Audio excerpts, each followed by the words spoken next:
Good evening and welcome to the Happy Camp Complex virtual public meeting for August 26th. My name is Nathan Judy, Public Affairs Officer for California Interagency Incident Management Team 5. This evening you'll be hearing from members of our team to talk about the fire and forest staff. We please ask that if you put any questions into our chat, we'll answer those after the meeting. This meeting will last for approximately 1 hour. First, we're going to bring up Spencer Andreas. He's our Operations Section Chief. All right, good evening, everyone. My name is Spencer Andreas, and I'm going to give you a quick overview of the current situation of the Happy Camp Complex. So just to orientate everybody on the map, there's a lot going on in this map. We have Happy Camp here. We have Horse Creek over here. We have Scott Bar. And so I'll get started here on the west side of our complex. So this is down the 96 corridor to the west. So we have fires spread out through the landscape of the Klamath. So the first fire I'll talk about is the Elliott. So the Elliott sits right off the 96. We have fire all the way to the highway. So crews today have been maintaining that highway, mopping up. We've had a lot of rollout from this very steep country, as everybody knows. So a lot of rocks, a lot of trees coming down the roadway. What we've been doing is building indirect line construction, so with bulldozers up Lightning Ridge, which is actually down here. And what we're doing is we're coming up from the top as well off of existing Forest Service roads, and we're going to connect those lines. So Elliott Fire today didn't move a lot. Yesterday we had a lot of activity throughout much of the fire perimeter. Today everything held up pretty well. We were able to fly aircraft throughout the entire complex, which really helped. So moving up to the Swillop Fire. Again, this one is also right off the Highway 96. It's back down for most part, with the exception of this northeast section, which is still a little bit off the road. But again, crews are mopping up along the highway, a lot of rolling debris coming into the highway. They too have line all predominantly up on the north side, and they're starting to work their way down to the west. Moving up, and again, just southwest of Happy Camp, we have the U-Fish and the Malone Fire. So these are two fires getting started with that complex early on. They're actually a lot closer than this map looks. Yesterday, the U-Fish fire got really active. So it started pushing towards the river and the Malone Fire. So what we've done over the last week is we've built line construction, or bulldoze line all the way through the river, basically in a big circle around these two fires. So with that, these are starting to threaten our containment lines. So what our plan is in the next few days is we're going to be doing some firing operation to basically control the environment to bring that fire to our containment lines at night. And how we do that, and a lot of people ask us is, how does this work? So we'll take the high point of a ridge and we'll hand fire it with a drip torch. And what it'll do is slowly back down into the canyons. The reason why we can't get it to these fires is if you know this country, it's very, very steep, rugged, and it's dangerous for our firefighters to actually go to the fire's edge. So a lot of times we'll have to go what we call indirect. So we'll get out a little ways, build that line, and on this instant, we're going to take that fire to the top and let it just back down slowly. So it's a very healthy burn that doesn't consume, you think if you see some of the landscape around here where a lot of trees are burned immensely, it's just a nice, calm backing fire is the goal of this. And we do this at night, so our conditions are very favorable and conducive to burning. Okay, moving over to the head fire. So this fire it's about 3,500 acres. About 5 days ago, we got 2.5 inches of rain on it, so really helped us a lot. What we've been able to do over the last 4 days is bolster this fire specifically with hand crews. And what they've been doing is with combination of bulldozers where we can get them in, which is in a lot of places, is those hand crews are going in and cutting all these lines direct, so they're right on the fire's edge. So they're about 3/4 of the way done getting this done. We're hopeful by tomorrow night that this fire will be completely have direct hand line construction on it. So things are looking really good. We have indirect line all the way around this fire as well, just in case, but it's kind of what we call contingency line. So it's above, but this fire has been looking really good, and they also got a lot of support from the aviation assets today with the finally getting some clear air in here. Moving down, we have the Townsend fire. So this is about a little 62-acre fire off Scott River Road. This is so you'll see this black around this. So that's containment line. So that's good. So this, and what containment means for us is we give it a couple days. There's no heat on the line. We'll start putting black. So you'll hear that fire is at 20% containment. That's because we've added more containment line. We're comfortable, and that fire is cold. So that fire is doing really well. It's still staffed. We're patrolling it each and every day. There's still a little bit heat in the middle of it, but all in all, it's looking really well. Coming down on the Scott fire. So this formerly was the Scott and Gold fire. So there's actually 2 fires off Scott River Road up by the lookout. Our CAL FIRE partners have been staffing this for the last week. They have done a phenomenal job. Yesterday, activity really increased. We had a big belly, what we call. So there's a big unburned pocket in here. And yesterday, with the weather we got, it actually started to burn together and work its way all the way down to the creek. So things are looking really well. We've got mop up all the way around each of the flanks on the northeast and the southwest portions along the top. So they've mopped up 400 feet in, and so things are looking really good. This fire continues back in a few spots all the way down the creek, but in the next few days it's going to be looking really, really good. And last is the lake. So this fire is actually in the wilderness. So access to this, we've been flying crews in, or they have to take the Lovers Camp trailhead and actually hike in for 5 miles. So crews been out there for well over a week, camping basically. They've been it's been a very tedious project for these folks.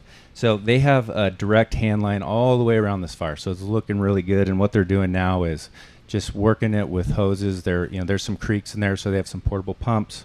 But things are starting to look really well. But this fire is sitting at about 130 acres. That's all I have. And I'm going to go ahead and invite Jeff Shelton up, our fire behavior analyst.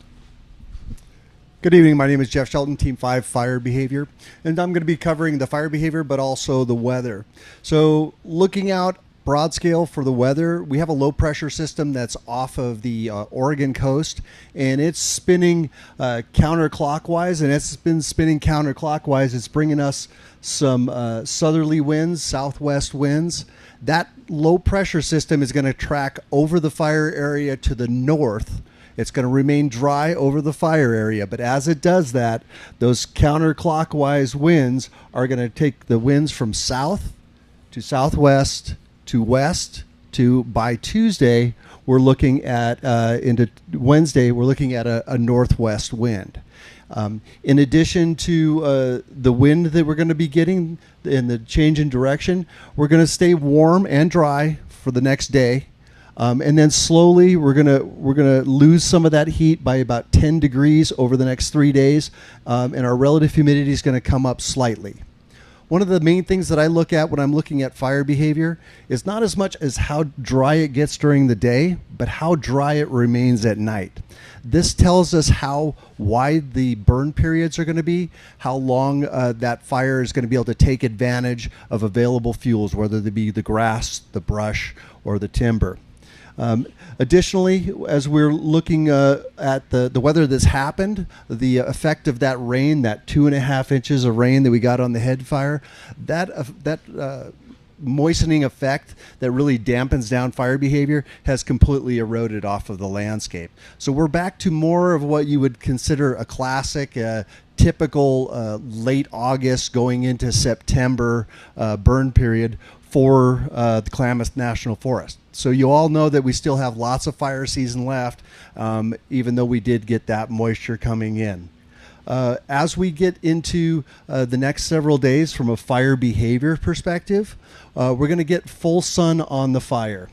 Only 5% cloud cover, 10 to 30.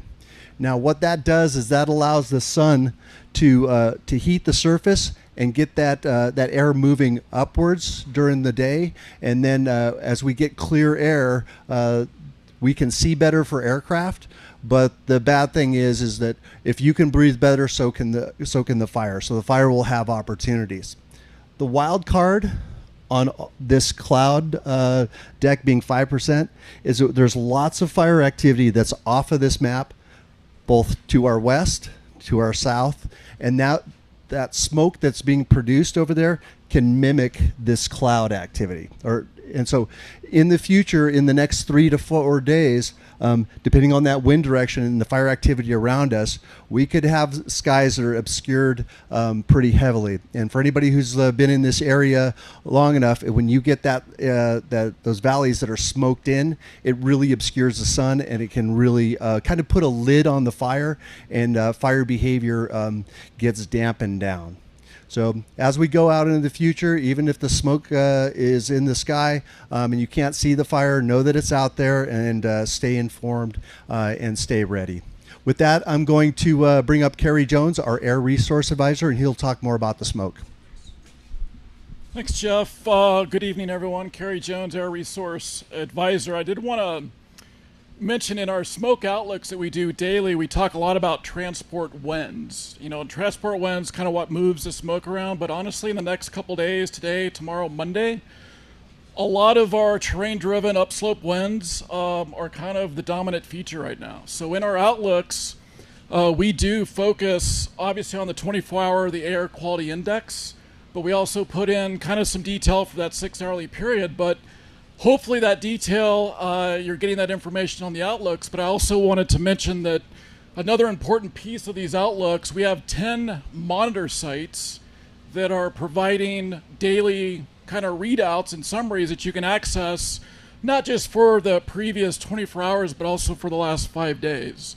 So we think that, I think as Jeff said, as we look ahead to kind of Monday night into Tuesday, with this shift in the winds, we're going to be pushing smoke kind of in directions that we will not be here today, tomorrow, and probably Monday. So keep advised of that. Also kind of wanted to mention that, we talked a lot about exposure and how to minimize exposure. Exposure meaning how much smoke you breathe in and for how long. Take some measures, some low-cost measures to protect yourself here if you are in conditions of heavy smoke. And obviously the concern is kind of up the 96 corridor, those upslope, up valley areas up towards Happy Camp and so forth. So reach out, contact info's on the Outlook, and thanks for your time. I'd like to bring up Brian Shadnoni, who's the director of Siskiyou County OES. Thank you, I appreciate that. All right, so a couple things we're going to talk about this evening is zones and Zone Haven. I know there's still a little bit of confusion. So Zone Haven has changed names to Genesis, which we agree, terrible time to do it, but they did it. So type in Zone Haven and you will still, Genesis will pop up. It is the same great product that we've been using. And one of the things that you may have noticed is splitting of zones. So we have split zones with our sheriff, our IMT, they've been recommending a downgrade in zones, so from an order to a warning, and that is for us to help you get back into the warning areas. Now, being that it is a warning, that still doesn't mean that it's all 100% good to go. Want to make sure that you're still safe. If you're not comfortable going back into a warning zone, our shelters are set up. The shelters are set up at the Caltrans, our partners with the Karuks, and Red Cross is still staffing that. And with that, we also have animal sheltering. So dogs are sheltered at the Rescue Ranch. The SNP has taken on cats at the Armory in Wairika Fairgrounds, as well as large animals at the Wairika Fairgrounds as well. So if you're not comfortable still in that evacuation order, those are where the resources are. And we spoke about this at our last meeting, but our Emergency Operations Center is still active. We are still at a level 2. So directing any resources that you may have. So are there medication? We may need anything that you can think of. That's what we're doing at the EOC. And I'm going to give you a number, and I'll give it to you a couple more times. But 530-842-8747. And those are that number is manned 0700 to 7 p.m. And if you need something, you have a request, that's certainly something we can accommodate. Additionally, I want to talk about a couple things. So not only to know your zone, but the question that we get is, how do I get alerted if I'm off grid? So we have set up multiple ways to do that. And one of the things you can do is code red. is our alert and warning. So you go into Code Red, you sign up for that, and then whatever telephone numbers, emails, texts you want to use, we can do that. Additionally, whenever there's an order, so one of the things that we've implemented in Siskiyou County is IPAWS, which is Integrated Public Alert and Warning System, and that's a FEMA-driven program. Whenever there's an order, we push an IPAWS. So an IPAWS will go out whether you want it or not. So if you didn't sign up, too bad, you're going to get it. And it's going to get pushed in an order and an order only. Those will get pushed to any device that you have. So TV, television. If you have a smartwatch, it'll go to smartwatch, telephones. But some of the folks that don't have that technology, the one thing we really recommend is Amazon has them. Weather radio. Yes, you're not going to get stations, but if you turn that on, it will still get an iPods as well as the walkie-talkies with weather capabilities. So that will also push an iPod. So those are battery powered. You can turn them on. They last for hours. You can buy a solar charger for that as well, and that will also get an iPods alert. So in the evenings, if you're going to bed, we just turn that on, and you'll get those iPods as well. Additionally, so any other sources to look at, we highly recommend. And we do look at that as iPods, iPods will also push to social media. So whenever there's an alert and warning, those alert and warnings will be posted on Sheriff's Facebook page and then our page as well, which is Siskiyou County OES. Try to make sure we're following reputable sites. That's really important. We use Watch Duty because it is a great tool, but they're also pulling from us as well. So anything that we're pushing, Watch Duty will pull that as well. So those are anything that I have tonight. I'm going to introduce Roger Matthews from Caltrans. Thanks, Brian. So I'm Roger Matthews. I'm the Caltrans maintenance superintendent for the Wairika area, and I'm going to talk a little bit about the closures that we have on the road. So down here on the Elliott Fire and Swillop Fire, we have one-way traffic control, and as you heard, there's a lot of rollout, a lot of debris coming down on the highway. We're plowing that off the highway. At times, we have to do some short-term closures in that area. Just know that our goal is to continue to run pilot cars in there and get people through. So up on the head fire, we have one-way traffic control again with a pilot car. We're trying to get people through there. Know that in this area, this is where the majority of our fire traffic, our fire personnel traffic is trying to also get through. So this can be very congested a few times a day. Also, off of this map a little bit, with the 2.5 inches of rain we received on the head fire, we also received 2.5 inches of rain on the McKinney fire burn scar, and it caused some pretty big debris flows on Highway 96. So we have a contractor in there working. They have one-way traffic control. The majority of the time, that's just through the daylight working hours. At night, they won't be out there. Also, I just want to thank the public for your patience. You know that everybody's been putting in a lot of hours, and I know sometimes the wait at these traffic control stations can seem like they're long, but just know that we're trying our best to get you through there in the safest manner possible. Thanks. Oh, I'm going to introduce Sheriff Jeremiah LaRue. Appreciate that. Well, good evening. Thank you all that are attending virtually. Of course, the partners that are in the room here with me. As Roger just stated, I mean, our priority is to get people back home, and we do want to thank the public and everybody that's been very patient with us, very supportive of what we're trying to do. We know that it's an inconvenience. We know that it's challenging and very difficult when you have to be away from your home. You can't get where you need to be. You can't get to the store necessarily. It is frustrating. We want you to know that we understand that. We are listening to you. When you have concerns or questions, please get those to us so that we can validate them, that we can be responsive, and that we can be not only encouraging, but just, again, responsive to your concerns. We could not do this effectively without the public's participation in this. So when there's zones that go into warnings or if they're in orders, we need people to be very vigilant to that and pay attention so that how you respond as a member of the public really does aid in firefighting efforts and also for law enforcement purposes. The quicker we can get you out safely, the quicker we can get resources in, and they don't have to be concerned with folks being on roadways or being in homes and whatnot. So it's a partnership between you folks, the public, and also all the emergency responders. As you heard Brian Shinoni talk about with Genesis, Zone Haven, there's a lot of things being pushed out. We want you to be aware of them. We're going to say them often. We want you to know your zone so that when you hear a number that sounds very familiar, you know what that means. You know if it needs to be something that you need to evacuate or need to contact a family member. So as you hear these things, try to just get in the habit of memorizing your number. Memorize the numbers of the folks that live around you so that you can communicate with family. We have resources that are in the area, the Sheriff's Office does, that are actively patrolling. So you might see us out there, and we're relying on other outside agencies as well to assist us. So while the evacuations are still underway and folks are out of their homes, we are patrolling the areas to make sure that your property is safe, and we want to make sure that we don't get anybody that's not supposed to be in there inside an evacuation order. We're trying to split the zones, as Brian mentioned, so that way we can start to kind of cut down on the areas where people have been asked to leave.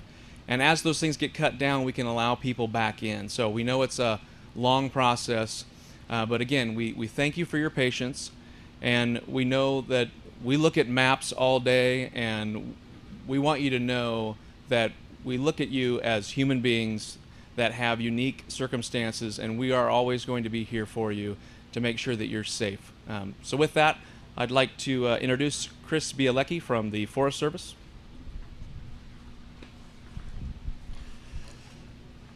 So, good afternoon. My job here is to work with our local line officers, local specialists, our local team of cooperators, stakeholders, partners, neighbors, in order to achieve our objectives of the Klamath National Forest. I'm from the neighboring forest, Modoc. So with that, we've got a lot of objectives that we're trying to accomplish. That includes doing this work safely, providing for our communities, getting those folks back home that are evacuated, and also providing for resources, including our watersheds, our fisheries, and all of the amazing things that make the Klamath what it is. So with that, it can't be done alone. We appreciate this tremendous team that's here. And I wanted to say thanks to Team 5, we've witnessed a lot of progress. They've gotten themselves anchored in and are really, getting ahead of steam and some momentum. And so we've put in a request to extend, and that was luckily granted. And so Team 5 is going to be working on this incident till September 6th. That provides us some nice continuity and ability to keep pulling in together with this team. So with that, that's the Forest Service message. I will turn it to Daryl Laws, my counterpart with CAL FIRE. Thanks, Chris. All right, good evening. I'm Daryl Laws. I'm the unit chief for CAL FIRE Siskiyou and also the Siskiyou County Fire Warden. And I just wanted to speak to you tonight just a little bit about what's happened over the last couple weeks. And I know here in Siskiyou County the last few years we've been devastated by wildfires. I think back to Lava, McKinney, Mill, and Mountain. And we've lost communities, lost businesses, homes, and worst of all, we've lost citizens. And this storm that came in was no different. We had probably a couple thousand lightning strikes here in the county, just on us alone, not counting what the Forest Service experienced, in other parts of the county. And for CAL FIRE, we had 13 lightning fires the week before. And they ranged from single tree to, I believe, 792 acres down in the Pondosa area east of McLeod. I'm happy to report, though, that all of our fires are contained. We surged a bunch of resources into the county, made some good headway, took advantage of the weather that we had, the wet weather from some of the thunderstorms, and with actually Hurricane Hillary putting some moisture up in the county, so we took advantage of that. We had a bunch of resources in the county, so we reached out to our KNF partners and asked what could we do to help you out. They had several fires of their own, probably 20 or 30 fires just in this area that they showed you on the map. They and a couple that had really grown due to some outflows from thunder cells, and had experienced some structure loss and actually loss of a citizen. So we entered into unified command on the 19th of August to help out our partners to take a couple of fires off their hands and really to also to protect the state responsibility area. So with that, we've made really good progress with our partners. You know, I think California Interagency Incident Management Team 5 has made some great strides, and they've really are starting to take advantage. They've taken advantage of the weather, and we're starting to see a lot of black on the map, a lot of containment, and that's what we like to see. So I just want to say and recognize our partners, and we've seen some of them here tonight, the sheriff, Caltrans, County OES with Brian Chinoni, and State OES, and I'm forgetting a bunch, probably CHP, and then really our local fire departments that have come out to help out, both on whether they're on the fires farther downriver or here locally. They've really showed up, and they're still helping out on the fires. So I want to recognize them. And last, I want to recognize the residents. You know, without your support, we can't do this. So appreciate the help, and hope you have a good evening tonight, and take care. And I want to introduce Dustin Mueller. He's the IC of California Interagency Incident Management Team 5. Dustin. Thanks, Chief. All right, good evening, folks. Like Chief Law stated, Dustin Mueller, Incident Commander. The two previous gentlemen are who I'm accountable to, so, and also you. So that is your voice if you need special requests or anything like that. That's how the system works. So I'd like to talk, you know, this is day 10 since we were mobilized to the head fire, and then it turned into the Happy Camp complex. So on day 10, I reflect on some successes and challenges that we've went through. You know, day 10 is looking really good, and a lot of that was contributed by the rain that we got on the east side when the head fire specifically. You know, that west side is, that east side's really looking good, and that includes the Scott fire now that the Golden Scott burned together, and also the Lake fire. What we're going to do in the next couple days is start moving resources down towards Happy Camp, down the river corridor. We call it downriver. Just try to stabilize that a little bit more, try to bring some normalization back down there. So you're going to see a lot of shift in resources back and forth, and we're going to try to support that a little bit more and bolster those forces down there as we really try to implement the plan that we have set. Also like to talk about the objectives that the Forest Service and CAL FIRE set day one, and that's really protect life, property, and stabilize the community. Nothing has changed there.